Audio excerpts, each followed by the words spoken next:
आज की इस कहानी से हम जानेंगे कि मनुष्य को आखिर 100 बरस की आयु कैसे मिली हो सके। तो कहानी को पूरा सुनिएगा। इस कहानी से आप बहुत कुछ सीखने वाले हैं। इससे पहले कि आप इस कहानी के अंदर जाएं, चैनल को सब्सक्राइब करना ना भूले। चलिए कहानी को शुरू करते हैं। एक हंस मानसरोवर झील के पर्वत शिखर पर बैठा हुआ था और अपने विचार में मगन था। इसके नीचे कैलाश पर्वत पर भगवान शिव विराजमान थे। इस पर्वत के समीप जहां पर हंस बैठा हुआ था, हंस का ध्यान 3 जीवन पर चला जाता है, जिसमें एक गधा, एक कुत्ता और एक उल्लू था। ये तीनों हंसते हुए चले आ रहे थे और आपस में बातें कर रहे थे कि अच्छा हुआ कि मेरी आयु के 20 साल मैंने दे दिया। ब्रह्मदेव को ऐसे ही गधा भी कह रहा था कि अच्छा हुआ मैंने अपनी उम्र भी ब्रह्म जी से कम करवा ली। वह तीनों ही बड़ा प्रश्न मुद्रा में चले और रहे थे। वह तीनों को देखकर वह हंस वहां से उड़ता है। वही पास में कैलाश पर भगवान शिवा विराजमान थे, तो वह हंस भगवान शिवा के पास पहुंच जाता है और भगवान शिव से कहता है कि हे भगवान, मैंने आज एक बहुत ही बड़ी आश्चर्यजनक घटना देखी। जब भगवान शिव ने सुनी तो भगवान शिव कहते हैं कि कहो हंस, क्या देखा तुमने? हंस कहता है कि है भगवान, मैंने देखा कि 3 जानवर, 3 जीव इधर ही चले आ रहे हैं कैलाश पर्वत की और तीनों ही बड़ा प्रसन्न है।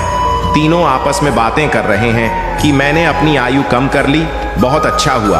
तीनों इसी तरह से अपनी आयु का वर्णन करते हुए चले आ रहे हैं और वे लोग बहुत ही प्रसन्न हैं। इसका क्या कारण है? भगवान शिव कहते हैं कि हंस, मेरी बात को ध्यान से सुनो। भगवान ब्रह्मदेव ने सृष्टि की रचना की है और ब्रह्मदेव ने हर जीव को अलग अलग उपप्रधान किया है। एक समय की बात है कि यह 3 प्राणी, गधा, कुत्ता और उल्लू, ये तीनों मिलकर के भगवान ब्रह्मा के दरबार में गए।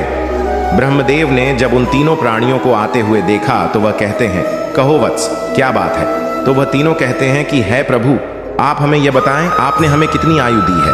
आप हमारी आयु निर्धारित कर दीजिए।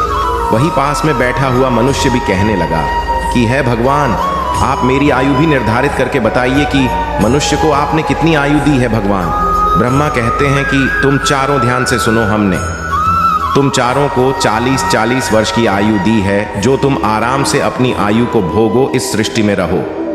जब यह बात गधा ने सुनी तो गधा कहता है कि है भगवान, आपने यह क्या कर दिया? हमारी आयु 40 वर्ष कर दी, मैं तो बोझा धोते धोते मर जाऊंगा। है भगवान, है ब्रह्मादेव, मेरा आपसे निवेदन है, कृपया करके मेरी आयु के 20 वर्ष कम कर दे।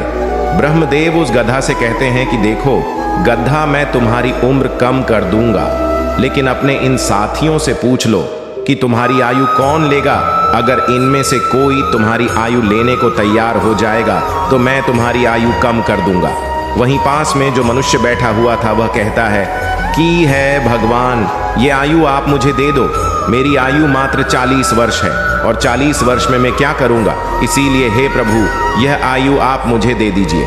भगवान शिव हंस से कहते हैं कि हंस, जब यह बात ब्रह्मा जी ने सुनी तो कहते हैं तथास्तु, मैं तुम्हारी 20 साल की आयु मनुष्य को देता हूँ। मनुष्य की मूल आयु 40 साल थी, जो कि भगवान ब्रह्मा ने दी थी, और 20 साल गधे ने दे दी, मिलकर के 60 साल हो गया। और गधा भी बड़ा खुश हुआ, क्योंकि गधे ने सोचा कि मुझे तो हमेशा बोझाड़ होना है, तो मुझे भी कम होना पड़ेगा। जब कुत्ते ने देखा कि गधे ने अपनी आयु कम कर ली तो कुत्ता कहने लगा है कि है प्रभु, आपने मेरे साथ भी अन्य किया है प्रभु, मुझे भी लोग डंडा मारते हैं, मैं भूख रहता हूँ, मुझे भोजन नहीं मिलता। 40 साल तक जीकर मैं कितना कष्ट भोगूंगा। मेरी भी 20 साल की आयु कम कर दीजिए, मैं इतना लंबा साल नहीं जीना चाहता है। प्रभु, यदि मैं इतना लंबा साल जीऊंगा तो मेरी स्थिति भी दयनीय हो जाएगी, इधर उधर मार खाता फिरूंगा, इसीलिए आप मेरी भी आयु कम कर दीजिए। भगवान ब्रह्मा कहते हैं इन्हीं जीवों में से किसी से पूछ लो, अगर तुम्हारी आयु कोई लेना चाहते हैं तो मैं तुम्हारी आयु कम कर दूंगा।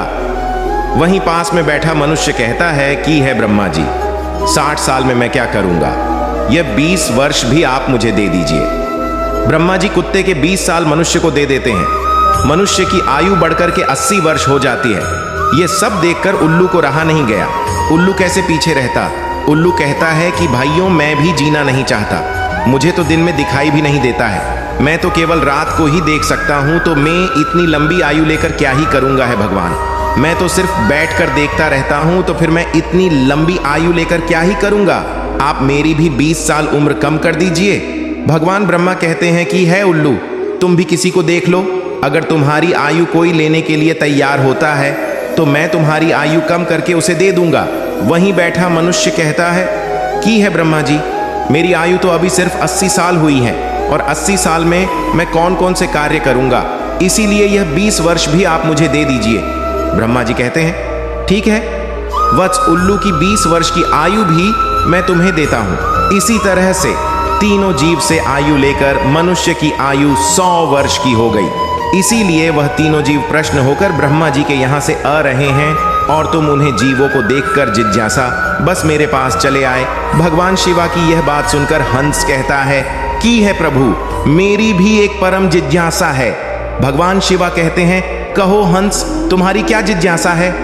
हंस कहता है कि है प्रभु, मुझे ये बताइए, जब मानव कुत्ते की आयु, गधे की आयु और उल्लू की आयु जिएगा, क्या इनकी आयु मनुष्य पर प्रभाव नहीं डालेगी। भगवान शिवा कहते हैं कि अवश्य डालेगी। हंस कहता है कैसे। भगवान शिवा कहते हैं कि हंस ध्यान से सुनो, जब मनुष्य अपनी आयु पर जीता है, 40 वर्ष की आयु तक जीता है, तब एक इंसान की तरह जीता है, एक आदमी की तरह जीता है। ये 40 बरस उनके लिए बहुत महत्वपूर्ण होंगे। वह कुछ करेगा या कुछ बनेगा, ये 40 वर्ष के अंतर्गत ही होगा। किसी को चोर बनना है, किसी को डकैत बनना है, तो किसी को राजा बनना है। उसे जो भी बनना हो इन 40 वर्षों में ही बन जाएगा। इन 40 वर्षों में ही उसकी बुद्धि की परीक्षा होगी और आराम की जिंदगी जीने की कोशिश करेगा। हमेशा अच्छी जिंदगी के सपना देखेगा, हमेशा अच्छा सोचेगा। इन 40 वर्षों में उनकी बुद्धि सीमित रहेगी। फिर हंस कहता है कि है भगवान, आप मुझे ये बताइए कि गधे की आयु में मनुष्य कैसे जीवित रहेगा। भगवान शिवा कहते हैं देखो हंस, 40 वर्ष के बाद मनुष्य के जीवन गधे की तरह हो जाएगी और 40 तक की आयु में मनुष्य की आयु में जो आराम किया था, अपनी जिंदगी आराम से जी थी, उसका भार उस पर आ जाएगा।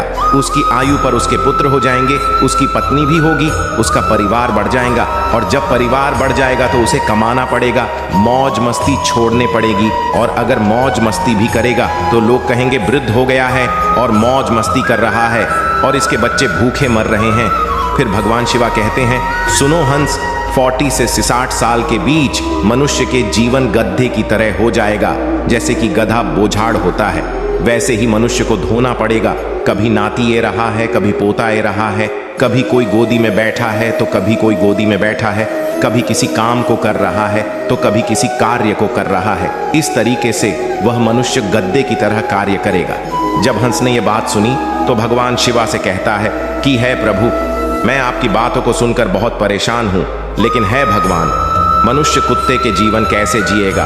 भगवान शिवा कहते हैं सुनो हंस, जब मनुष्य 60 वर्ष पूरा कर लेता है तो उसका शरीर कार्य करना बंद कर देता है, शक्ति कम हो जाती है और बुढ़ापा हावी हो जाता है और उसका परिवार बढ़ जाता है। उसकी बहू ए जाती है, उसके नाती पोता हो जाते हैं। फिर उसकी बात कोई नहीं सुनता। जैसे कुत्ता लड़ते रहता है, कुत्ता भौंकते रहता है, वैसे ही मनुष्य किसी से लड़ते रहता है और अपने आप में भौंकते रहता है और उसकी कोई मान्यता भी नहीं है। आप देख सकते हैं आपके आसपास में ऐसा होता होगा कि आजकल बड़े बूढ़ों को कौन मानता है, कोई नहीं मानता, बहुत कम। 10% ही लोग ऐसे होंगे जो बड़े बूढ़ों की बात मानते हैं।